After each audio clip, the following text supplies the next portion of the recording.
I was hired to sleep through a hub video. Whatever it was, it definitely wasn't a hub video. Okay, let's be upfront about this. Yes, I'm a corn star. No, I'm not open to DMs. No, I'm not including pics or my actual stage name. I'm pretty small time, although I'm sure some of you have heard of me, and I don't want this to damage anyone's professional reputation. I don't want to piss off the wrong people. I think the reasons will become pretty clear in a bit. I don't think anyone really cares about my biography, but let me just say that I've been doing this for a couple of years, and for the most part, I like what I do. Like any job, it's got its ups and downs, lots of them, but I still end up having fun most of the time. There's a lot of good people in the corn industry, and even after this, I stand by that. But with what happened recently, I don't think I can work again. The shoot was a pretty normal gig. It was a scene for a smaller website I'd never heard of before. But they paid, so I was fine with it. Admittedly, the pay was a little light, but money is money, right? Besides, the director told me that my role was going to be a little less corn and a little more actress, which I was fine with. I know no one watches corn for the story, but the scene had a simple and kind of generic setup. I was supposed to be having a sleepover with the actual leading lady of the shoot. She was a better-known actress than me, and I was honestly kind of excited to get to meet her. I won't drop her name here, so let's just call her Pepper Petite. If you're smart, you can figure it out.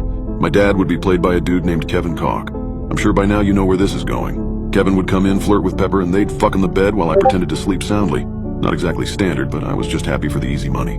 Who wouldn't be? On the day of the shoot, I got ready and drove to the set. It was an upscale-looking mansion that the director had rented for the week. I figured he'd probably been shooting almost constantly since he'd rented the place. It was clean, as most sets were, and there wasn't much of a crew there. Just the director, a couple of camera guys, and a boom operator. I'd never actually worked with this director before. His name was Jackson Masters. I got the feeling it wasn't a stage name. Jackson didn't give me any odd vibes. He seemed friendly when he greeted me at the door, offering me a beer from the stash he kept in the fridge. I accepted because I figured it would be easier to pretend to sleep if I was a little buzzed. "So glad you could make it out today," he said with a warm smile, as if we were at some summer beach party as opposed to a corn shoot. "Oh, well, it's my pleasure," I said. "I've heard really great things about you, and when I saw it was you, I thought it would be a lot of fun." All complete bullshit. But he didn't need to know that. Why not make the connection, right? Especially if it might lead to more work in the future. He actually blushed when I said that and took a sip of his beer. Well, you know, I'm just starting out. Hey, we should go meet the rest of the cast. They're right upstairs." He gestured for me to follow and led me up to the bedroom where the other two actors were talking. Pepper Petite lived up to her name in person. I know her entire gimmick was being very petite, but damn, she was really tiny. Her infectious smile widened a little when she saw me enter the room. I wasn't sure if it was genuine or not. She got up to greet me and exchange introductions. I'll admit I was a little awkward about it. "Nice to meet you," I said. "I'm a huge fan."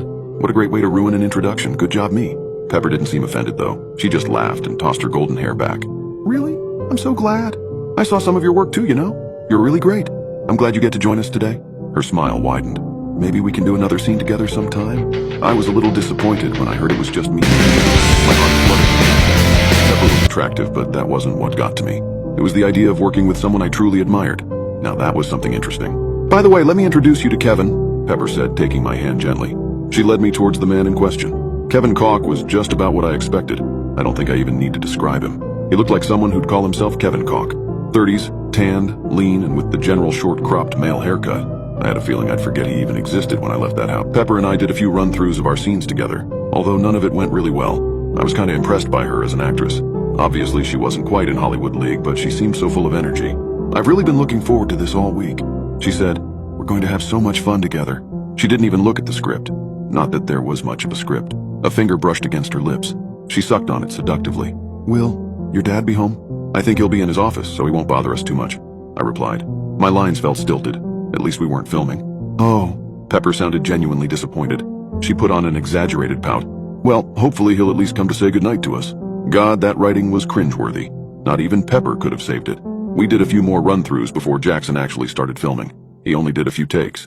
This wasn't what people would be paying the very fine porn site to see after all.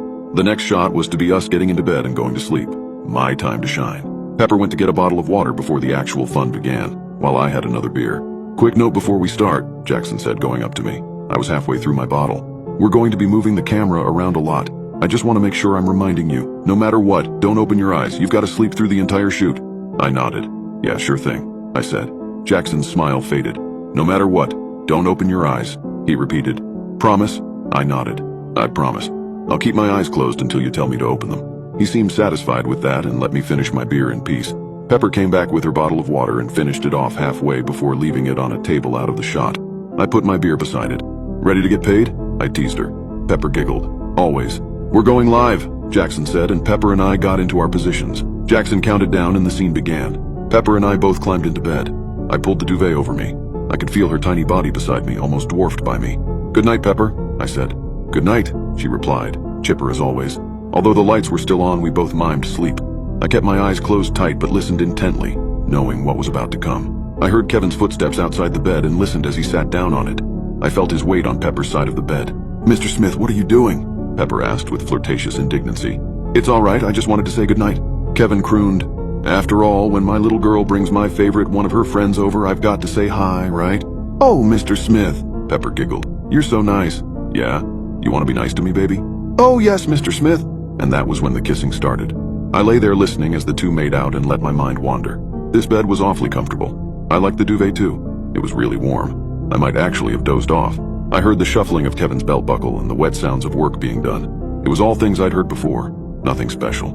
I was busy thinking about how much I liked the pillows and focusing on not opening my eyes. When the first satisfied moan escaped Pepper, I shifted a little to make room as the two bodies lay down on the bed beside me. "Oh, Mr. Smith, what if we wake her up?" Pepper asked. "She sleeps like a rock, it'll be fine," Kevin assured her. Sure enough, the term rock was associated with what was happening in that bed, but it wasn't in relation to my fake sleeping. Pepper moaned and swore under her breath as they did their job. I could hear his breathy, dirty talk. "You're such a bad girl, you're a dirty slut. I love how dirty of a slut you are." Real original.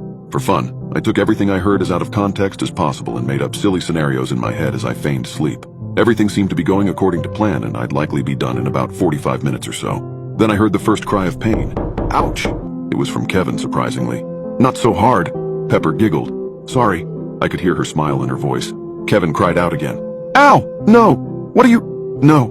No, no!" His word was broken down into a long, drawn-out and horrified scream. The change was so sudden that it made me physically jolt. I almost got up and looked over my shoulder to see what was happening, but Jackson's words stuck with me.